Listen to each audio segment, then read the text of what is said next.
Welcome, I'm Ryan Holger with Temperature Equipment Corporation. Today we're going to go through a tool from EDS that is called Home Auditor. Used to be called Energy Auditor for those of you that have been around for a while. It gets lumped into what the set of tools that we lovingly call Gizmo at TEC. Although the word Gizmo never shows up on anything, we just call it that. I don't know how that evolved. I do know how that evolved, but it's a boring story, so I won't tell you.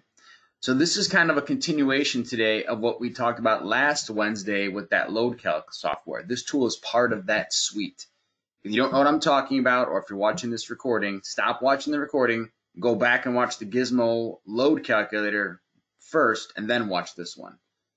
So if you were on our website, tecmungo.com, if you clicked on training, if you scroll down and clicked on online, and then you went back and looked at, what would it be, April 1st? This one right here, free tool for residential load calcs. Watch that one first, and then this other one will make more sense. All right, so as I mentioned, it's part of a suite of tools that we use at TEC. Our dealers, the folks that are doing, the Carrier, Bryant, Heil, Day and Night, all that good stuff with us, have access to these tools free of charge. We pay for them in a bulk contract, so we get a bunch of seats, like thousands of seats, so we can have them for all of our customers. If you need access to this tool, just talk to your TEC territory manager and they will get you set up. If you don't have a territory manager, let me know and I'll figure it out. So if you looked on EDS's website, you see they have two tools. I can't even say that. They had that load calculator tool that we did last week and the home auditor that we're going to do today. That's the normal prices, $120 and $180. But once again, if you're a TEC dealer, there's no cost to you. Do not register on the website here. Instead, talk to your TM and they will set you up. All right, so let's look at the tool here. So I already logged into the auditor tool. It looks very similar to the load calc tool, and it is pretty similar to that. In fact, it uses the same calculation engine in the background. It's just doing more than the load calc tool will do. So the first thing I'll point out here is your contact info up here. That's whatever you put in there. You can edit that yourself, but that's what I happen to have in mine. Mine says TEC Ryan Carrier because I have different logins for Bryant and Day and Night and whatever. You can also check these boxes here if you happen to be a member of these organizations, and then those logos will show up on your reports as well with your profile name. So that stuff's on there. The first big difference between this and the load calc tool is that it actually saves your prior projects. So if I wanted to go look at a project that I previously did, whatever it was, I can click on one of those places and then I can hit go and it will go bring up that project for me. The load calculator tool doesn't do any real saving. It just is what it is. But this one actually saves the projects. What I want to do, in my case, I'm going to start a new project here. So under new proposal, I'm going to type in an address. I'm going to do a few different addresses here just because there's some pretty big differences on houses and age of construction and how good the paybacks and stuff will be. But as an example, I'm going to use my own house first because I am lazy and I know lots of info about my own house. So I will pick that address. I would punch it all in. I happen to know it, or in this case, Google Chrome happened to remember it for me. But then I'll click Home Auditor. So it's going to go and find information that it can on that particular house. It is going to use Google Earth data. It is going to use Zillow data. It is going to use public tax record data. Why didn't mine go when I hit it? Waiting for it. Oh, perfect. I love when things go slow on a live demo. That's always awesome. Let's just stop it and just do that again.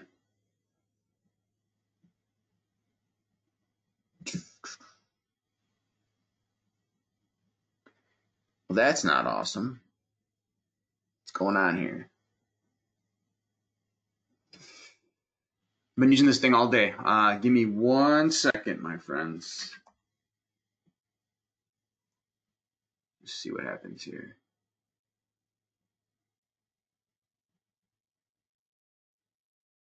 Okay, did I lose my whole internet connection? Okay, so I don't have an internet connection problem. Well, this is going to prove to be a pretty lame demo. Can you guys still hear me? Let me do that. Is my voice still okay? All right, CNN. That was not CNN. But in any case. All right.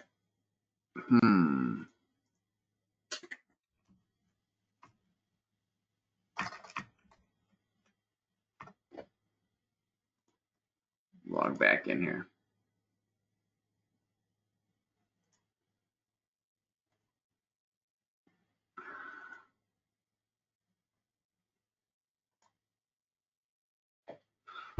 Okay, well, this is going to get super lame super quick because I have some kind of internet problem. Even on CNN's website, I got this swirly thing going on. All right, that finally loaded.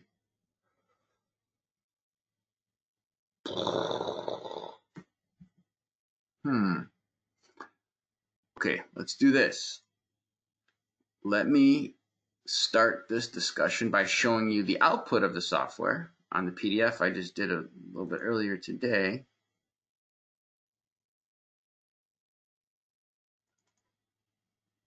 And then we'll go back to the software and see if we can figure out what happened. So let's do that first, just for argument's sake. And then I'll try to figure out, while I'm doing that, I'll try to figure out what's going on with my speed over here. All right, so this would have been the output. Had you watched me put a bunch of stuff in, actually somebody else is typing that they're doing it at the same time as me at their own computer, and they're having problems loading it as well. So maybe something's going on with the auditor website, which would suck for that to happen while I have like 100 people online. All right, so this is what the report would look like. We'll start with that. This is not the same address. This is a different address. It's just an example report. So this is what's going to be spit out that you would be able to give the consumer. In this case, it's 6 pages. Up in the top right-hand corner, it's telling you what the penalty is, how much they're wasting in energy. So in this case, it's $700 that's being wasted. And later on, when I can hopefully log back in and show you where that's coming from.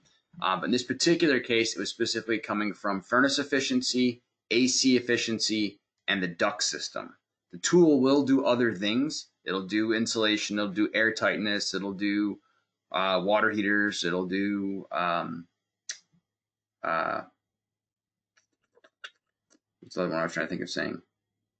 Electrical efficiency, like lighting and stuff like that. But this case, it was specifically related to heating an AC system.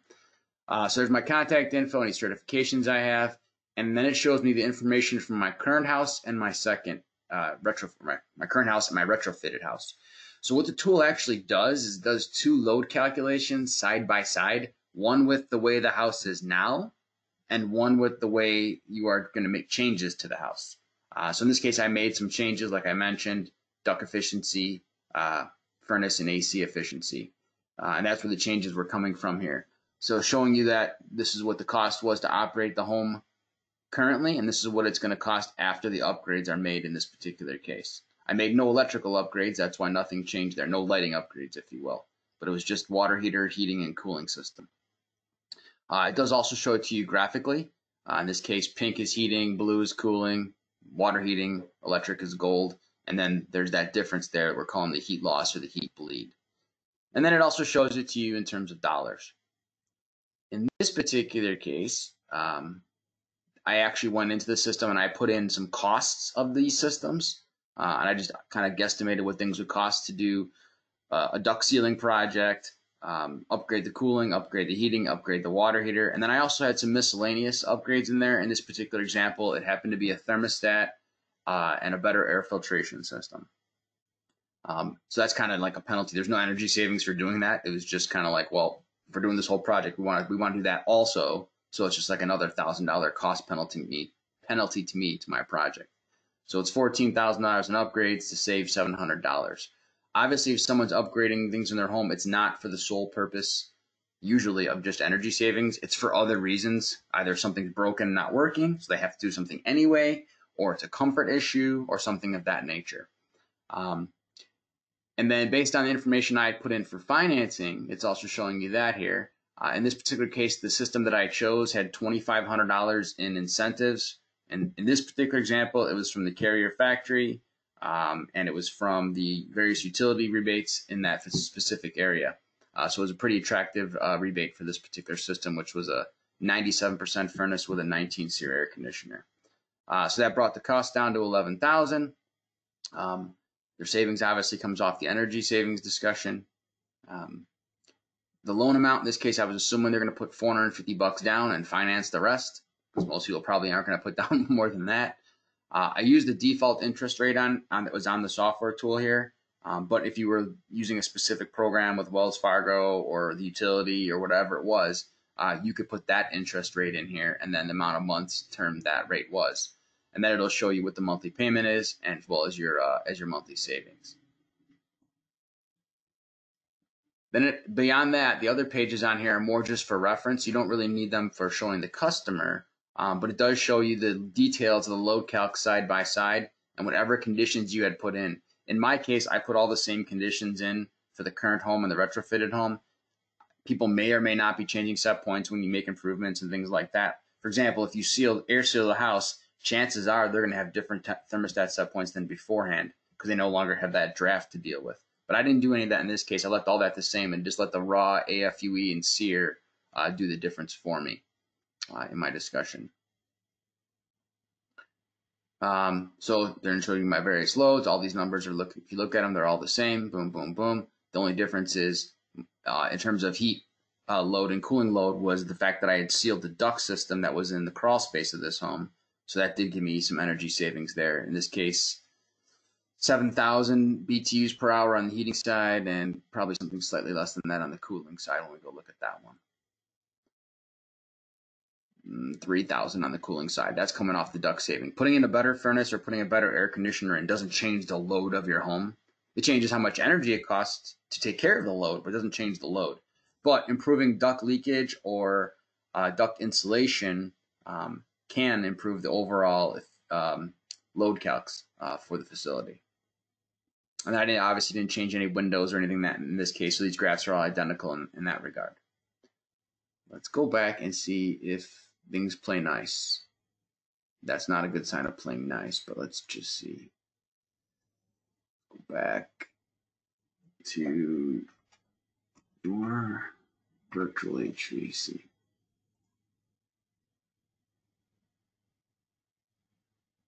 Someone else is logged in with those credentials. What? Who else is me? All right. Let's try one more time here. Let's see this one. Nope, that's not the website. TEC Energy Wizard. That's me.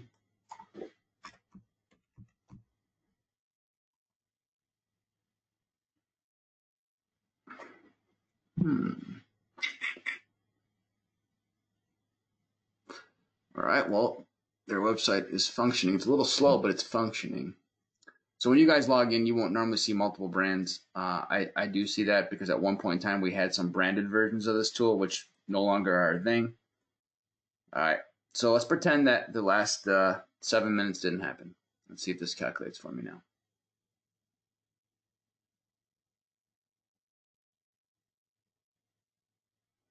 All right, so this is what would have happened had we not had a little internet glitch there. And for you guys that run the load calc example, this should look familiar to you because the top part of this is the same thing. So like I mentioned, it brings in Google Earth data and it brings in Zillow building record and public tax data record to try to make some guesstimates at your house. The load calc tool did the same thing. So I can take a quick look at this, do nothing right now, change none of the information that it just found based on the address alone, and come over here and it's tell me, oh yeah, your cooling load's 45,000 BTUs, your heating's 81,000. This is how much you're spending on your utility costs. Then what I could do is look at it and look at my utility bills or my customers' utility bills, and I could do this one of two ways. I could either be lazy, probably what most of us are going to do, and I could just tweak a couple things. So the first thing I want to do is get the utility rates correct. This tool, unfortunately, doesn't know your utility rates. I wish it did. You would think with the GPS type data it has, it would know. But I'm going to go look at my utility bill, and I am kind of a dork, and I do track my utility bill in a tabular form. What I do is I take my total therms and the total bill cost, and I average it out. That way, I get the cost per therm that I'm paying with all my taxes and fees and delivery costs and everything included. And I do the same thing on the electric. My electric contract right now is for 7 cents. That's for my electric contract for wind power in this case. But you can see when I add in my distribution charges, taxes, and fees and everything, last year I averaged 14.7 cents. So don't just take the amount that you think you're paying. Look at the whole bill. So in any case, what I'm going to do for gas, I'm looking at the past couple years, 70, 72, 67, and I'm going to call that 70 cents on average for gas. And I'm going to do the same thing on the electric, 13, 13, 14. I'm going to say 14 cents for my electric. That's what I'm going to do in my case.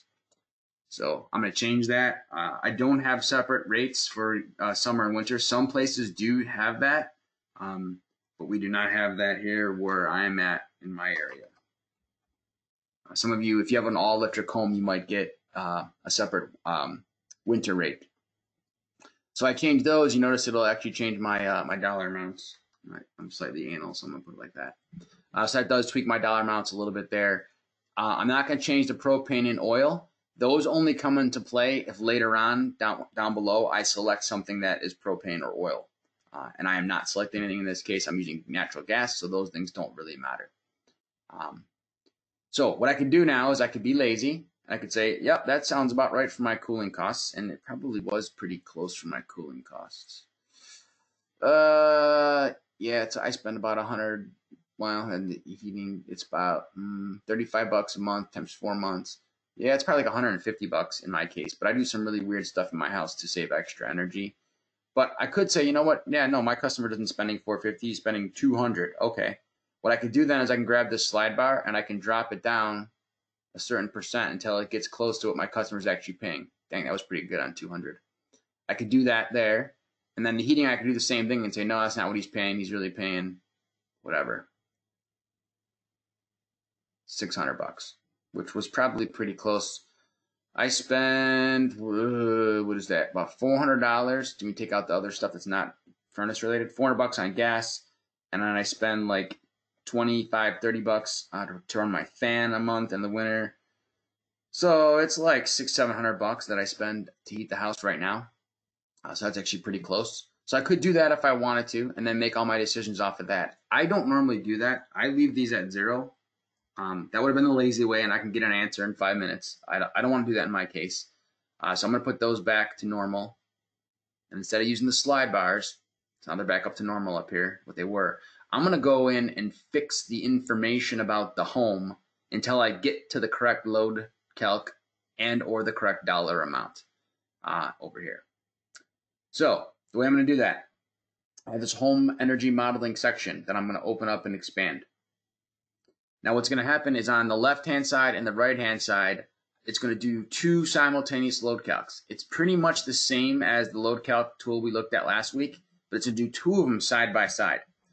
The only thing that's not as good about this as the load calc as the one last week is that last week on that version of it, the load calculator, they have recently gone in and put a bunch more information in the help menu stuff, which is nice. But the numbers and the math and all of that is the same.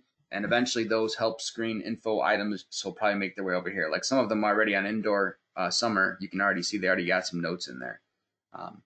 So what I normally do is I make the current and retrofit homes look exactly the same to start out with. And then I change things one at a time to see what effect they might have. That's what I normally do at the beginning of the discussion with a specific homeowner. You can choose to put inputs as R values or U values. As you know, installation is typically done in R value. Windows are typically done in U value. I leave it at R value. I don't have any reason to try to convert my installation to U value. I don't know why it's even there. So the first thing is up here on electricity. You could change this stuff here. Now, I'm an HVAC person, so that's all I really care about. So I'm not interested in helping them with different light bulbs or something like that. But if you wanted to do that and your company also offered the ability to change out light fixtures and put in LED porch lights or whatever it was, you could take account for that here. It's kind of crude. It's just one line item, but there is a way to do it if you wanted to. But in my case, I'm not going to do anything like that. I'm going to say that, well, I'm going to do my house first, and then I'll do another house for you in a minute. But I'll do my house first just because, once again, I already know the data on my house. 6 people live there. I'm going to leave my electric's actually not that high. I'm going to put mine more around 8,000. Let's see what we'll do.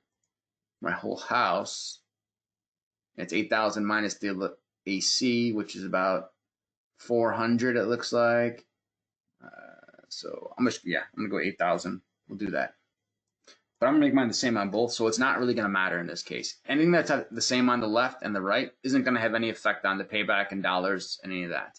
It just helps get these numbers more closely aligned over here. You saw my electric number went down over here. It helps them get more closely aligned, because when all is said and done, the customer is going to want to see these numbers here on your model look like their current bill. Because if it doesn't, they're assuming your whole model is a bunch of BS. Like, dude, I don't spend $8,000. I only spend $4,000. Your model's stupid, right? So get it close to begin with. Then when you make changes later on, it just improves the accuracy of that. So I'm going to go ahead as we go through these. I'm going to talk about each one. Some of these are the same as the load calc, so they don't require much discussion here. But it's defaulting to the International Energy Conservation Code numbers, which means you cannot cool a house below 75 degrees by law. That's why it's at 75. You can go higher, but you can't go lower. And you can't heat it above 70. That's why those numbers are there. If you want to change it, you certainly could. You could say, yeah, I want to do this and I want to do that. Or maybe right now they're cooling it to 73, heating it to 72, but you're going to do a bunch of cool stuff, and you're going to give them a variable speed furnace, and you're going to seal their ductwork, and you're going to correctly size it so they don't need to have it at 73. And maybe you're thinking you can get them to be comfortable at 76, right? And as you seal the house tighter, maybe you don't need to be up here either. So you could take an account difference here on the indoor temps because you're doing a better job controlling things, and then take the energy credit for that in the report here. In my case, I'm going to leave them alone because for right now, I'm just going to show you what it looks like when you just do like a furnace and AC and make no other changes to the house really.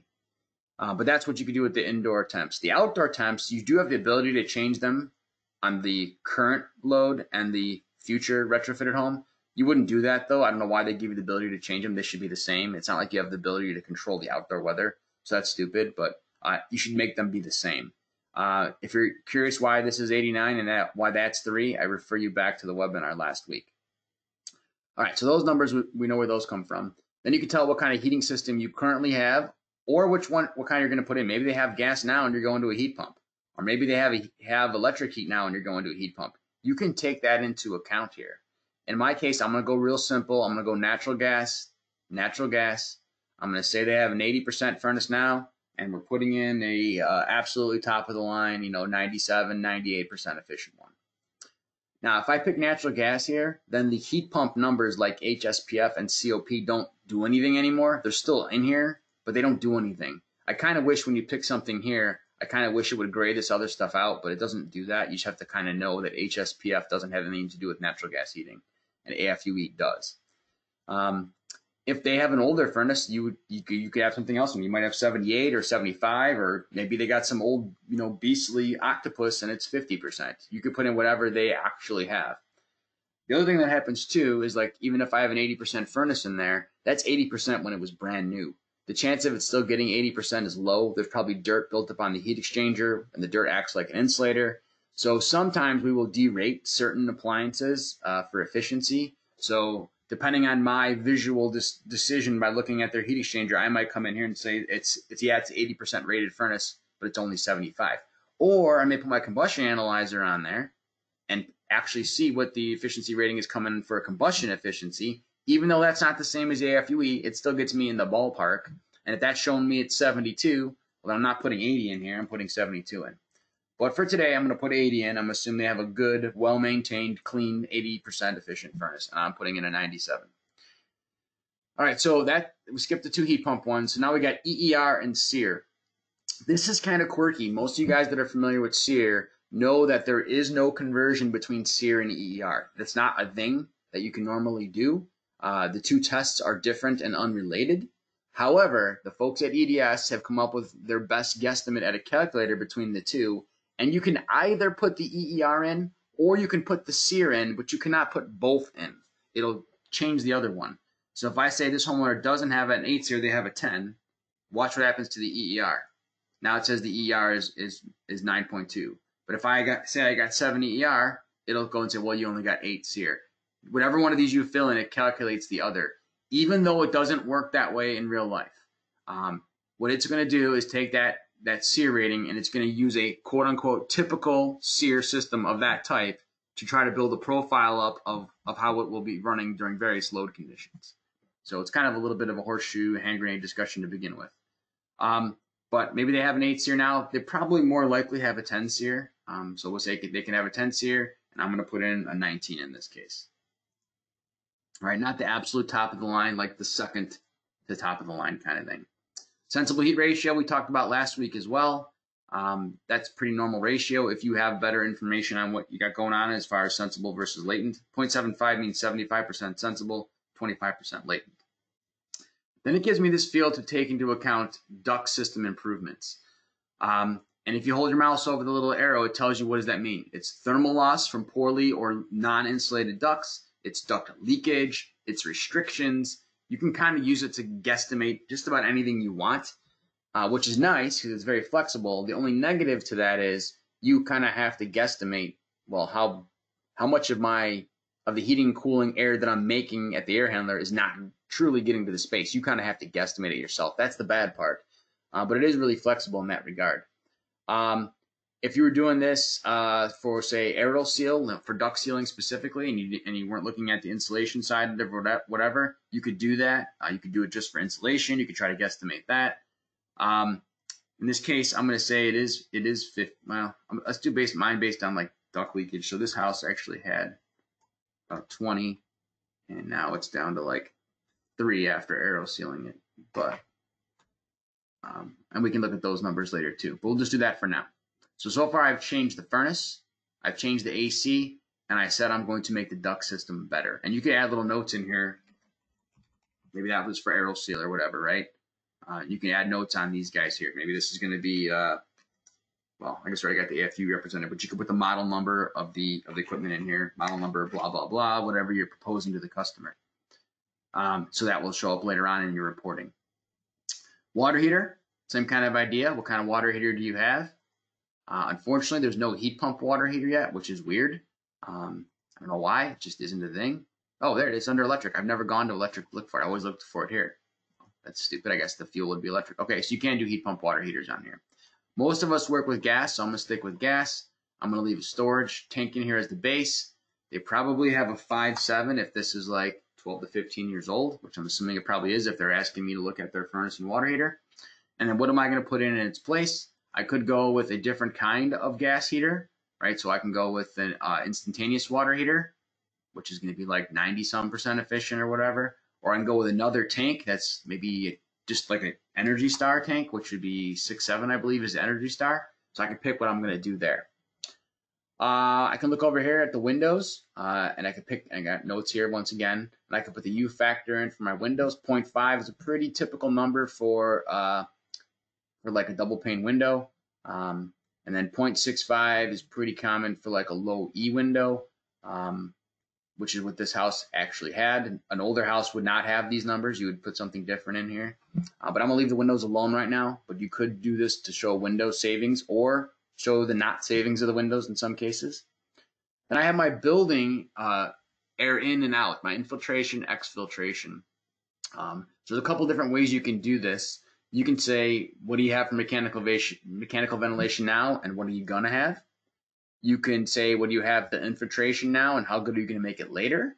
You could put your blower door test data in here. So let's say I did a blower door, and let's say it was 5,000. We'll just leave that like that. And then I would say update values, and then watch what happens to my infiltration rates. They will change on me. Right, so there's my infiltration rates if I actually did a blower door test. So if I was doing this at a pre-sale standpoint, some of you guys do blower door tests as part of your sales process, which is really cool. And you could put that information in here. You could eventually put the post information in here, but you wouldn't be able to do that at the time of sale because you haven't made the improvements to the home envelope yet to do that. So you'd have to guess on how good you're going to make it, like based on other houses you've done of a similar scenario and how low do you think the blower door number is going to get. You could do that. Or you could have left it and then said, well, I think I'm going to go back to that. And say, I think I'm going to get it down to a 0.2 or whatever you are very good at doing whenever you do this kind of work. In my case, I'm going to put those all back to where they were for right now because I'm not going to do the home envelope at this moment. I think that's what they were. Or maybe they were at. You know what they were? I forget what they were at. I don't even care. It doesn't matter. So I'm going to make up my own numbers. As you know from the load calc example, for a house built in 2002 like this house was, those infiltration rates are very unrealistic and freaky high. So you would dial those back to get a little bit more realistic calculation. But you'd be much better if you actually measured something. Measuring, it's hard to beat measuring. But I'm gonna leave those in for now because at the moment I don't care about the infiltration. I mean, I do, but I want to just show you what happens when I change the water heater, furnace, and AC.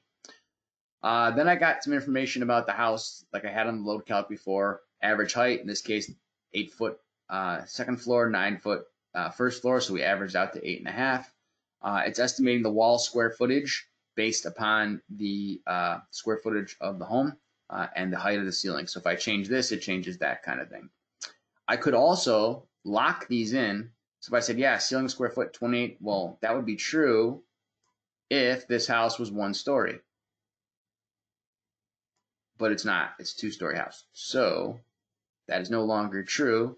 And I'm going to estimate about 1,800 of my, oh, I can't type until I lock it down. So I lock it. It's kind of weird. You lock it to change it, right? It's kind of odd. So I'm locking in. The number I'm going to put in is getting locked in.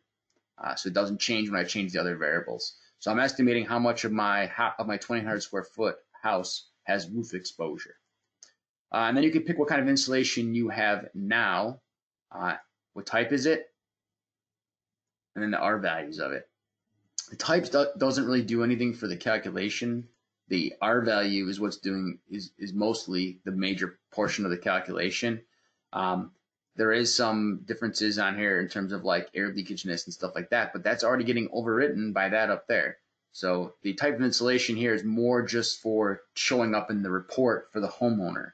So maybe they have loose fill R11 now, but you're going to go ahead and you're going to do closed cell spray foam and you're going to get it to R30. Well, you probably wouldn't be doing that in the walls because it's kind of a pain in the butt to do the walls, but you get the idea. I'm going to leave this as it was, loose fill cellulose, and at this house it's actually R19. Floor value, ceiling insulation, you're much more likely to change that. That's much easier to upgrade than wall insulation. That's probably where you would be pulling insulation out and doing closed cell foam. So you could change that here if you wanted to. I'm not in my case for the moment. I'm going to put in, R30, which is what this house has. Square footage over the basement floor, which is currently estimating off of all the other numbers I gave it. That's probably pretty good. Floor unconditioned space, I'm going to say like 400 feet of it is above unconditioned, and it's like it's probably like almost 60 degrees in there in this case, but I'm going to put that in there. And then the rest of the square footage, I'm going to say is basement above grade. I forget what it was, but I'm just going to throw that in there. I probably should have made notes of all these numbers beforehand. And then it's probably 70% below grade. And that's probably pretty good. All right, so I can do all of that stuff. You can also do combustion testing in and out on here. It doesn't affect the efficiency discussions or anything, but it's on here kind of as a reminder, and it's a place for you to collect that data if you want to do that. Because what happens when you start making some of these improvements in a house, specifically the tightness of the home, it does start having effect on other appliances' ability to operate. But in my case, it doesn't matter because I didn't make the house any tighter in my calculation. I just said I had better furnace, better AC, better water heater, better duct distribution system.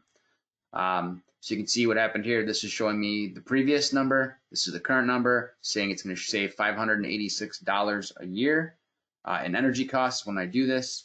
That pink is what's showing happening on the heating. Blue is the cooling. Water heating, slight improvement. Electrical, no improvement because I didn't change anything on the raw electrical side.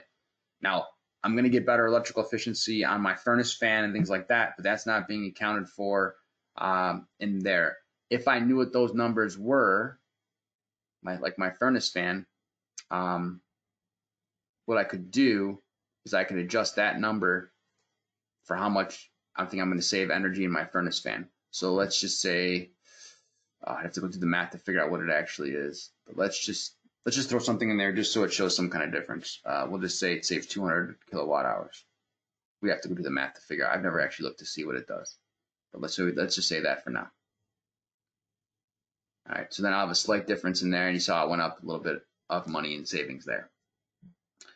Down here, it'll show me where the money's coming from best scenario to worst. So in my case, it's saying the best savings per year is going to come from the duct improvements that I said I was going to make. In my case, aerial sealing.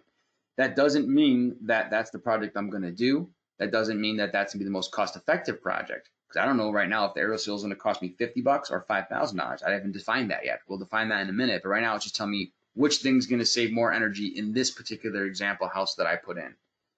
That also doesn't mean that's going to always be the thing, right? That's just based on the numbers that I put in, which I think was like 25% leakage type scenario. I think it was, or 20 down to 3, right? Other examples would be different. So it's not always going to be the same answer. So don't take what you see in the webinar today and say, well, Ryan said this scenario is always better than that scenario. That's not going to be the case. So here's where my savings was coming from. The duct improvements I was going to make, putting in the 97% furnace instead of the 80, going from the 10 SEER to the 19 SEER, going from the 0.57 water heater to the 0.67 water heater. And this, in case it says lighting and appliance improvements, that was really the kWh savings that was coming from my furnace fan. So what I probably should have done up in my note section here is said that, right? Say kWh savings from furnace fan. So later on in my report, it's obvious where that comes from. They don't say, well, dude, you're not changing any lights. Why would there be something there? And then you know what that was from. All right. So there's that part of it. And that would give me my energy savings. And we'll do another example here in a minute of another house where these numbers all kind of flip around based on that house. But in this case, let's just say that's what it is. So now what I can do is say, which things do I want to show on the report to the customer? How much is that thing going to cost them? And do I want to make any special notes about it? So right now I'm not doing any air sealing or insulation work. So there's nothing being shown here for savings because I'm not proposing that. I didn't make anything up there that said that. I could either leave it alone or I could even uncheck it if I want to. The duct improvement one, I did do some stuff there. And let's say it's going to cost me, I'm going to make up a number, but let's say it's $2,000. By the way, all the numbers I'm going to put on here are pretty much made up numbers because I don't know what you guys charge. I'm just kind of going to get stuff in the ballpark-ish.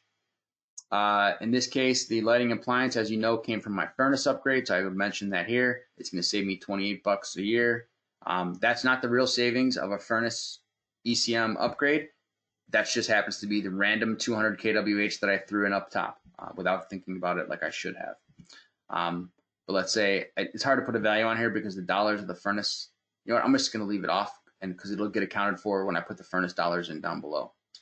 My cooling system, let's say that's going to cost me $6,000. Once again, making numbers up. And let's say the furnace is costing me $4,000, including this motor that I talked about up here. So that $28 gets added to the $208 for savings. The water heater, let's say that's $1,000. I don't know what a 6-7 water heater costs, but let's just say that. I'm not doing any window work, so I'm just either leave it or uncheck it either way. I'm not doing a tune-up on HVAC. I'm unchecking that. And miscellaneous, let's say I'm putting in a really nice thermostat, I don't know, to get this to all happen. All right, so it comes out to be $13,400 in improvements for this furnace, AC, and water heater. That may be low, that may be high. I don't know what you guys charge, but this is just an example. I'm going to go look at the rebates here. So in this case, based on what I have here, I'm going to take all of the rebates I know that are available to where this house is, which is my house, so I happen to have that memorized. So all the utility rebates, all of the Carrier Bryant factory type rebates, all that stuff, all in, let's see, where is it at? And that thermostat I include $25.50 in rebates I can get right now at this moment. If you don't know where the $25.50 comes from, stay tuned. I think we have a video tomorrow to explain all those rebates. So that tells me my cost is really going to be $10,850. Let's say they're going to put $500 down. So that means my financing cost is $10,350. I'm just making up numbers here. And I'll just leave right now the default of a 10-year loan at 7%. You could change these to whatever you want.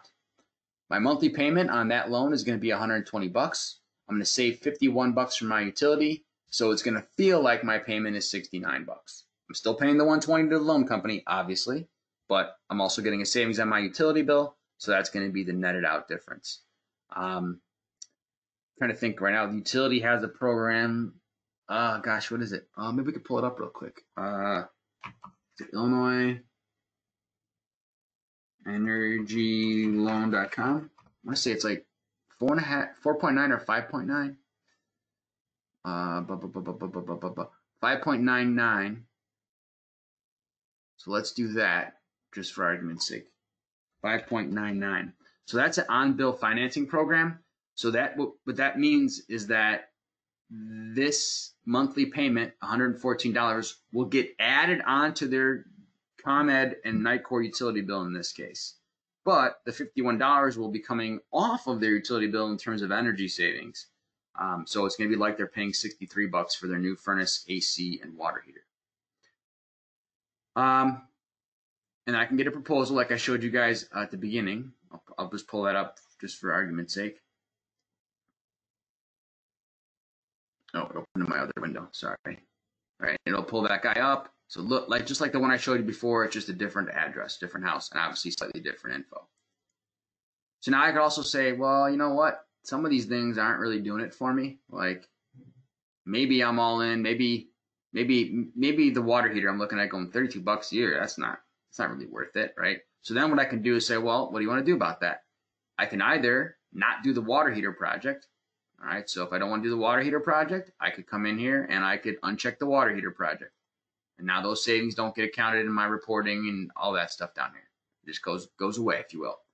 Or I could say, well, let's put in a cheaper water heater. Okay, it's not as efficient. So let's take, instead of putting the 6.7 in, where's my water heater at?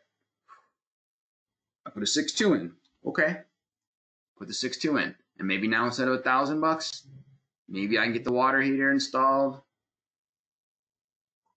for $700. I don't know. And I can go down and see what net effect that has on here. It's pretty minimal because I'm only saving $300 in first cost. So yeah, I'm saving a little bit first cost. Instead of getting 620 some bucks a year, I'm only getting $600 a year savings. For a project like this that you're paying 13 grand on, you probably would just be smart to roll the water heater in. But you can play games like that and say, what if this? What if that? Take this out, put this in. So you could literally do this sitting with the homeowner saying, well, what if I do this? What if I add that? What if I change this? And you can make those tweaks as you're going. What if I don't do the duct sealing? Then what happens, right? And you can make those adjustments as you go and see how it affects your output on here.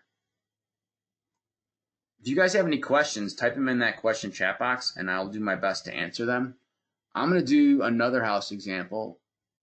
Maybe I'll leave this one open in case someone asks a question about this one. No, I can't do that because then it's going to yell at me like it did before and say you can't log in twice, which is probably how I got caught up before. So I'm going to actually not do that. I'm going to back out and abort. And I'm going to do another house. 604 South Lockwood. 60459. Do this one. This house is like 40 years older than the other house, and it's smaller. So same kind of information I'm going to have here, same kind of thing as the load calculator. In this case, that little house right there, he gets most of his sun on the southwest, so I can change that, and it tweaks my load calcs a little bit. He's only 1,000 square foot, built in 1963, based on all the public records, making those same assumptions. I'm going to say the utility rates are the same. Put those guys in. It is a gas heated home in this case. Once again, if I didn't think those were very accurate, I could use the slide bar to make them higher or less. I'm not going to do that. I'd rather go punch in as much info as I can about the house. This 4 people live there. Oops. And let's see. So this house, I'm going to make it as accurate as possible to what they do. Boom, boom, boom, boom, boom, boom. And they have 70% furnace. I'm going to offer them the same furnace, 97. They had a 8 SEER, yes, and I'm going to offer them the 19 SEER. So put those guys in. Their duct system was pretty crappy. I'm not going to get down to 3, but maybe I think I can get down to 5 between the duct sealing project here. And remember, you could also do it if you're insulating ductwork, and you can add those things in. This is just duct sealing in my example, but it could be anything. Their water heater is a dog. I'm going to put in the same Energy Star water heater. In this case, they have not double pane windows, they have single pane windows, and they are clear windows. So there's no solar gain reflectance to them. The infiltration, I'm not going to change right now, but the same discussion would apply if I was doing something in that regard. It's actually 8-foot ceiling there. Ceiling square footage, 1,000 square foot is not quite that much. It's tri-level. Let's say it's 800. They do not have that good of insulation. We'll just leave it there for now. R11. I don't know what they have, but it's probably not R11. That ceiling is probably pretty close to R13. I'm going to leave that alone. Floor over basement, that's pretty accurate. There is also some square footage that's over an unconditioned space. Once again, it's a weird tri-level type thing. For whatever reason here, on this floor over conditioned space, on the left it says 0.1000, on the right it says 0.1, and that's the same number we all know mathematically. For some reason, if you don't put all the zeros in, sometimes you get a weird result at the end, and it tries to calculate that savings there, and it just kind of gets a weird blip on the report down there. So I would just make it exactly the same. Plus, I'm also anal. No slab on grade in this case, and there's no actual basement below grade. Well, there's the tri-level kind of sort of thing. Well, I guess we could put that in.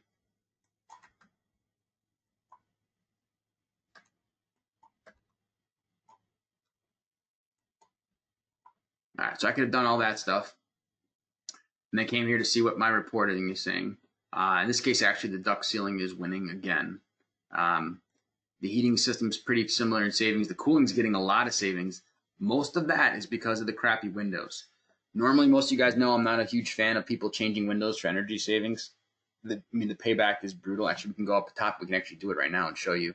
The Payback on Windows savings is not good because you're going to pay like 20 grand for new windows, and it's going to save you a couple $100 a year.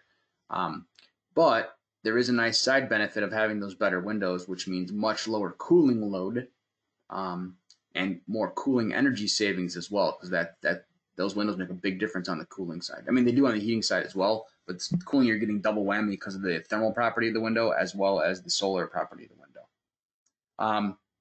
But you can do those same things. Now, in this case, it was the same equipment I was offering these people, so my costs are all going to be the same. I'm not doing that. That was $2 grand, right? Lighting, my cooling system, it's the same exact system, so it should cost basically the same. Water heater was $1,000. Not doing any windows, although I probably should in that house. And then that was like a nice thermostat or something, right? Same rebate they're gonna get, $2,550. All right, so that's $10,850. Let's say that they finance, I don't know, $10,500. Let's say they do the same utility on-bill financing, which they're eligible for because of the high-efficiency equipment, and then you get that similar kind of result there. They're saving actually more per year at this little tiny house than they were at the big house. Like, how are they saving more there? Well, the house was worse insulated, worse windows, and those kind of things mean I can have a larger savings. The nicer and better the house is, the lower the savings are going to be. I should say nicer, not the visually nicer, but the thermally nicer the house is, the less savings potential I'm going to have from putting a furnace in that's more efficient, because the house is already pretty efficient. But there's all the other benefits: the better comfort, the better lower sound levels, and you're still getting the energy savings. You're still getting, what do we have, $600 in the last example, $683 in this one. You're still getting energy savings, but the crappier the house, the better the more the energy part becomes of the story versus the other parts of the story. I almost want to now put in crappy windows and good windows just to see what happens. So let's just leave all this the same. Boom, boom, boom. And let's just put everything kind of like a normal house would have been, with no HVAC improvements. 80% with 10 SEER kind of deal. And let's put in like a normal leakiness of duct. And we'll put in a normal code compliant water heater from a few years ago. And let's say they have single pane, they're going to double pane. And let's say they're going to low E windows also. And we'll leave all the leakage the same. Leave all the insulation the same. Same. Everything's the same, right? Except for the windows. So I'm going to take out their single pane windows. I'm going to put in double pane low E windows. That's going to save me $168 a year. Now, in all fairness to window people, I got to take these costs up because I'm not doing these things anymore, right? I'm not doing that. I'm not doing that. Not doing that. I don't know if has anybody done a window project before? Like, how much does it cost to get new, nice double pane windows? I'm gonna say it's got to be like a $20,000 thing. If it's different and you guys feel it's different, type something in for me so I know. Because I never bought windows before, other than when my house was built. But that was not a big deal, and I don't have that. So now I have just the window project for 20 grand. 20 grand window project. I don't think there's any. You know what? I could probably get $500 tax incentive right now, but I don't have any utility rebates for that right now. So 19,500. Let's say I'm going to finance 19,000. I'm not going to be able to get that utility financing deal, so let's go back to the 7%. I don't know if you can get that either. I don't know.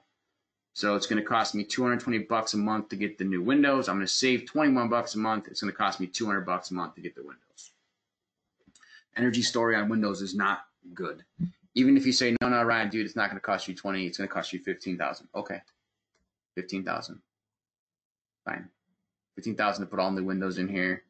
So then I'm only going to finance 14,000. Okay.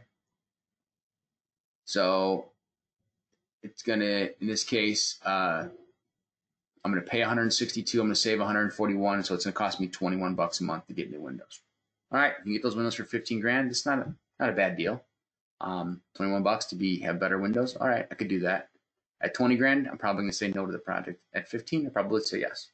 But I don't know how much the windows cost. I know some people that have gotten windows for 30 grand, but they probably got windows that were like architecturally fancy. All right, what else do we need to look at here? Audit, retrofit, bad news. Okay. The other thing you can do is you can show people things just one at a time too. You just gotta make everything the same. So in my case, I need to go put in like a normal window. And now everything should be the same. There should be like no savings. What did I not change? Boom, boom, boom, boom. Same. Oh, how did I do that? Okay, boom, boom, boom, boom. Everything's same. All right, I should have two identical load calcs, so it should say there's no savings, right? I'm saving $200 by doing nothing. Window. Where's the window? Window.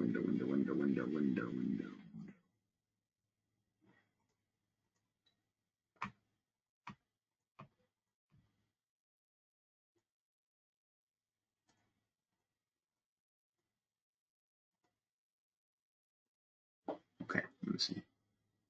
I don't know why it's doing that. Why am I not calculating? Maybe we're locked up again. Maybe I don't have everything exactly the same.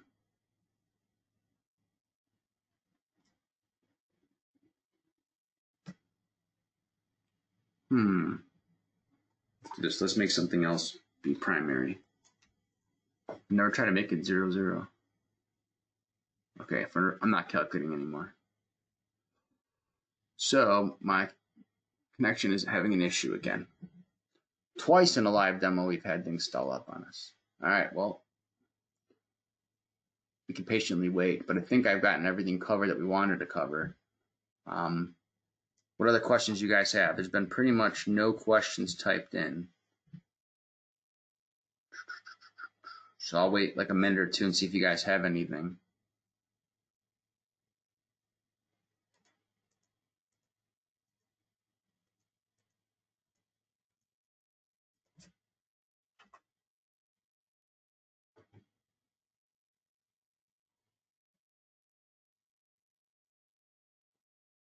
Jay writes, Pat is good. I don't know what that even means.